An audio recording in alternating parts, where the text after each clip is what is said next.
Redmi মোবাইলে যদি developer option on করতে চান তাহলে চলে যেতে হবে সেটিংসে যাওয়ার পর অ্যাবাউট অপশানে ক্লিক করতে হবে। অ্যাবাউট অপশানে যাওয়ার পর ওএস ভার্সনে ক্লিক করতে হবে 7 বার। তারপর ব্যাকে চলে আসতে হবে।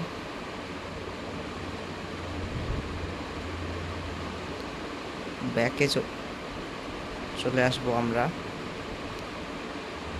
ব্যাকে চলে আসার পর অ্যাডিশনাল সেটিংসটা আমরা ধরে নেব। অ্যাডিশনাল সেটিংসে গিয়ে এরপর